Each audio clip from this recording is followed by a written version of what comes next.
Eradi one of asumye nkamo. Ede Eradi asese ebre ti seye. Na ewiase nyina abufu na ewiase nyina abuto. Na Eradi gusu ka ye ho no hwe ye so no aboye abagwa wakra bedu san pepe so yi. Odofo me pese me ma wo kwan hyensem bi. Me pese ye be ja wo kwase.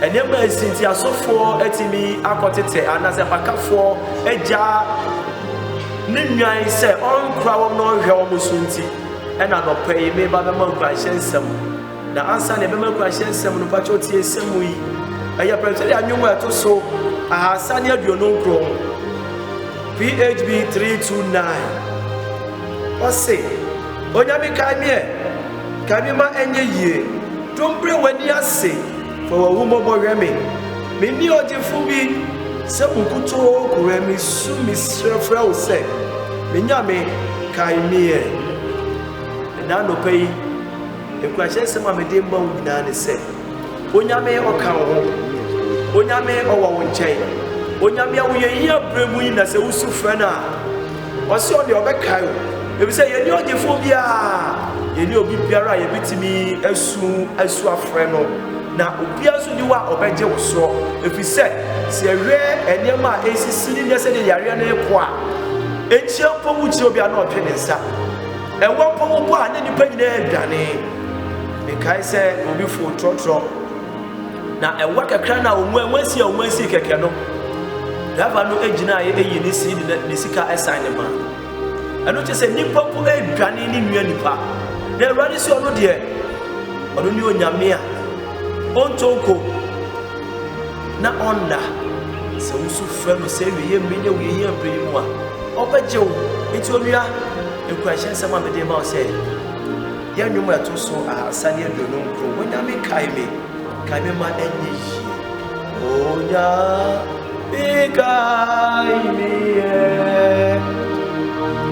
kai me ma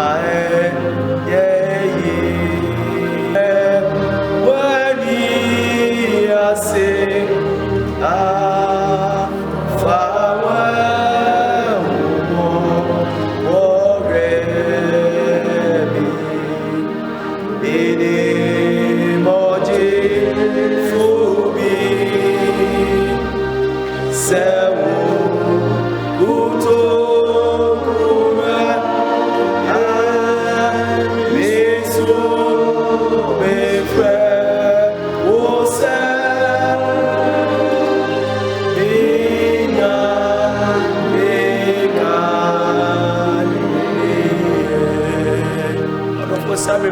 say ye wodi atosumi asa kosi ennumu se wuti fie na wutie mi wodi ni nyina ba yam paimo ene nyumto na wadi achedi wakoma di achire na me se wunyame no okoto sira no frɛ no a obaje oso na obahwe oso no ma yare dom na to asetie no ebi nkaw na emmel na me se obaje e nyame Yesu Kristo di mu amen na Farisifo no mu bi a wane no wo ho no te ensem yi na wose no se na yenso ye anifraifo Yesu bua se won se mo ye anifraifo a anka mo ni bone na se mo se ye hunu ade enti na mo bone aka Erade asemu so da ka Erade Kejina yeti asemwa papa akenka wo trosem no mu Yohane muma no eti enkro ne giche mu ba kokosi du aduanan ba ko no. You all heard about the message from John 9:1-41. What is telling us of the gist of it all about.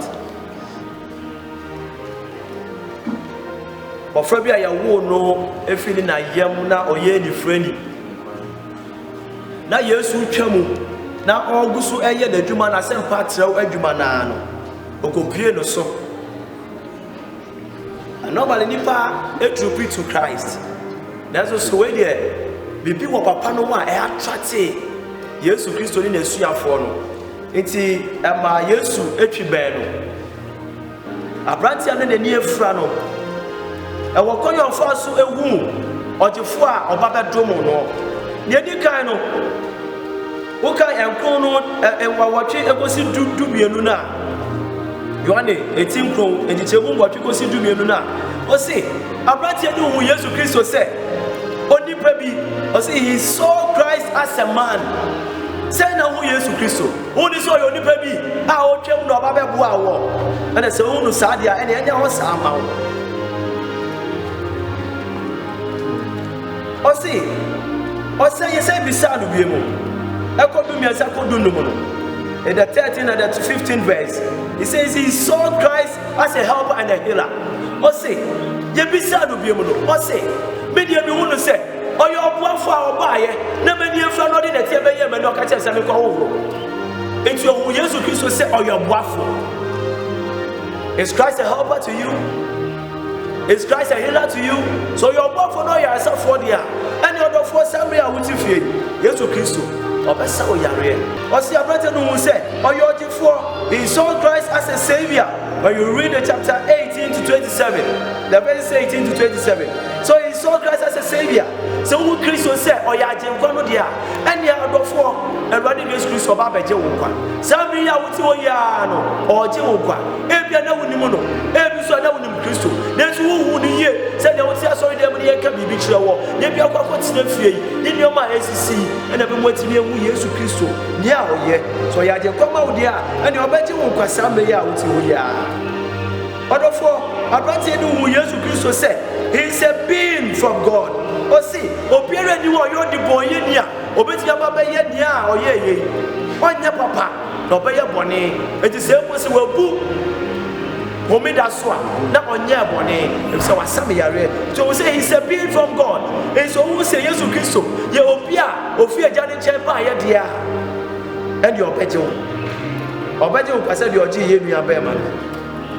Ukai kwa ekwa biasa no mu kwa biasa wotwe no o se Yesu Kristo akasa hu se yapo abrantie no ne apam na fi hia dem ho no o hia no Yesu Kristo de onu de onsamu onpo on de apro asiti ase ye nipa nyina apro do fa no ye niye enti opinje ya abrantie no bisa ne se abrantie ana wonnimu ajenkwa no ana wonnimu Yesu Kristo onyankopon baba ko no o si erade bi nimu no owura no wo he o se hu na bagina do si o wa che me na me kokko gini na me hu na magina di ampa Yesu Kristo yi di wedi e de kire no okay odo ayemye ayam hihie anya so ba ko to sanitizer ne bo fofo na to ma wumi a o pre no ni bie epo ka o be chechempo na ni panyina atimi anya nkwa na wo to ma no se e bi obi be ba hospital na wo be wu na wo be dwane na wo timi empo enko de nchen ne no do na Yesu Kristo di ne di kire se o de no ba be bo afore ma wi ase ne ne yesi ye ha ma ya yenimu yi ne ye ko ne sen adofo no mu bi enhye ne oba bi nso wate ewe ye mrei ene bi se Awurade nchen akwankyere o se wo ka kenka se ba di kan na ewo yo mena kedo so a eye Samuel mu edi kan no eti edunsia ejichemu dunsia no ba kosi ensia no e ka ne oba bebre se Awurade Nyankopon soma ya papa ya wo for Samuel so kokko ni duma bi ma no bi se Awurade me kokko ye ne se bi se so etia obekome osinama wa kwankyere obo na kwankyere na ni nyina ba enti wuti fie kakra me ka kye no se hu Awurade ni ye wate emre bi se se twa ye ni hu Awurade ye nyina hu efi Awurade ye nimu no oni frani no ebie na ni mo ti bi hu Awurade no som ni ye no odi na gino fa no me pese wo so me twa Awurade na de ma woni mu no wo fie hu no tinase sua no fana sem no ko enye samre enye nema we enye sensida esi woni ni we ukai Job enwoma na etimi ansa ni chemba ko ekosi dunu a esi wo ho na oyi na woni ni we no etwa fasting edima ni manyina na omo ye yin Awurade Yesu Kristo yi o ha woni brom ni na efi ho enti ene dem me show say your president ahye say wo kwade nyina ya nkyere kom ne fa ya muto ho no nyina ya moa ni etimi nya nam ni say Awurade Yesu Kristo na ye hu no ene den now I know, now I can see. Now what in the Atenas, or no bedomo, no bebuao, no bejo, no corona, say COVID-19, say I don't be a woe, ni nyina na Awurade Yesu Kristo obegye wo obeyi wo afi we na rechiche nsɛm a samre yi media na di e de akyɛ so ɔdɔfo fa samre ya wuti fie na fa eti na Awurade anim fa bɔ mpae e de Awurade ase e wo de ɔde abɔnya me agya oba de wo amen damas me ye wo fie sɛ ye asafo a wodi project a esi ene so a ye koso eye e wa asori fia ye bie se nyame beboa ye se ye bia asori ano a e betimi atere matimi asua ye timi akowia se fina akwa chechenti ye wo momo number wo betimi de wo tight ne wo niam afa so dia maye momo number no eye 0246 302509 0246 302509. Now your account number so Ebenezer Presby Church am I here. Account number is 00555 027 40019. Mesi Subim 005 550 274 0019. Branch near Medina Prudential. Account name am I here? Ebenezer Presbyterian Church am I here? Nyame Insham Bedawasi. Welcome. Amen.